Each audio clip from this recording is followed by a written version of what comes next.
नमस्कार।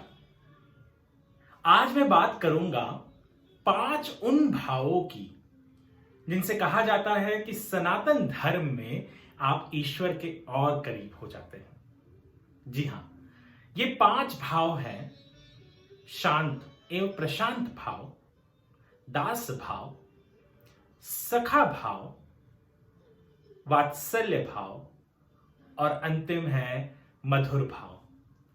ईश्वर से जो आपका वो एक नाता जुड़ता है वह इन 5 भाव में से एक भाव में से है। सर्वप्रथम शांत भाव।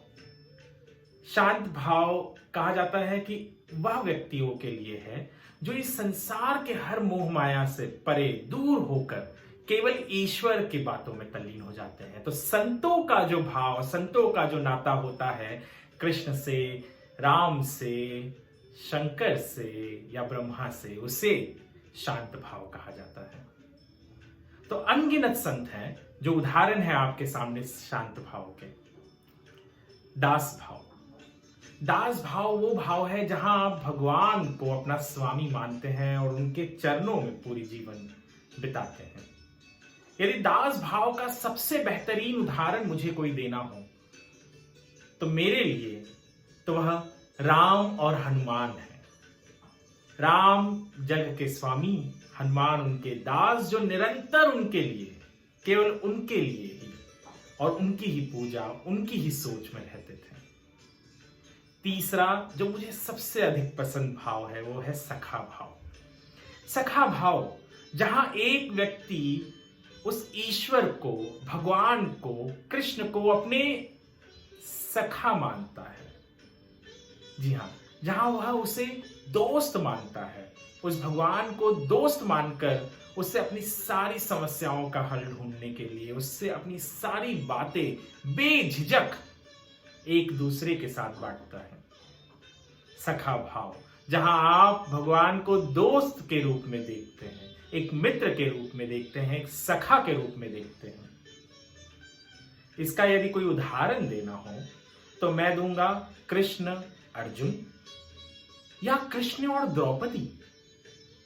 जब द्रौपदी को कोई भी संकट होती थी, कभी भी उन्हें कोई विपदा में वो फंसती थी, तो वह अपने मित्र कृष्ण को याद करते थे। कृष्ण भगवान और यहां द्रौपदी उनकी सखी, अर्जुन उनका सखा।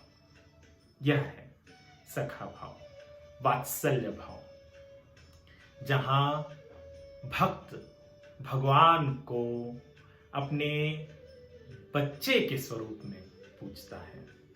इसके भी कई उदाहरण हैं, चाहे वो यशोदा कृष्ण हो, देवकी कृष्ण हो, कौशल्य और राम हो, या कोई भी ऐसी माता जो अपने बच्चे में या भगवान को अपने बच्चे में देखती हो और वह नाता जुड़ता है।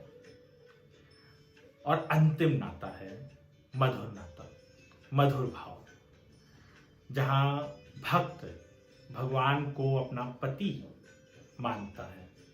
उदाहरण बहुत से हैं, चाहे वो राधा कृष्ण हो या कृष्ण राधा हो। जब राधा को कृष्ण के साथ जाना होता हो या कृष्ण को राधा के साथ जाना हो तो कभी राधा कृष्ण बन जाते थे, कभी कृष्ण राधा बन जाती थी। मीरा और कृष्ण, वाह। मीरा और कृष्ण का यदि कोई भाव, कई लोग उसे शांत भाव में भी डालना चाहेंगे, जहां मीरा ने पूरी की पूरी समाज को, अपने जीवन को सब कुछ भुलाकर केवल कृष्ण की भक्ति में वो डूब गई थी। परंतु मीरा ने कृष्ण को अपना पति माना था। तो वो मधुर भाव में आते हैं। हम भी मृत्यु के बाद जब उस ईश्वर के पास जाते हैं, जब वैकुंठ के तरफ जाते हैं, तो हमारा भी एक रिश्ता, नाता बनता है और वो इन्हीं भाव में से एक होता है। जब तक इन भाव में से कुछ भाव हमारा ईश्वर के साथ नहीं जुड़ता तब तक भक्ति कहां है। जब तक उस कृष्ण को मैं मित्र या अपना कोई न मानूं, स्वामी या शांत भाव में उसे ईश्वर न मानूं, तो कैसे पाऊंगा मैं उसे। ये 5 भाव बहुत सरल हैं परंतु हैं, और इन्हीं से हम भगवान के ईश्वर के और करीब जाते हैं। इन पांचों भावों के बारे में सनातन धर्म ने विस्तृत रूप से हमें समझाया है। मैंने एक छोटा प्रयास किया, आशा करता हूं कि आपको पसंद आएगा और आप समझेंगे। धन्यवाद।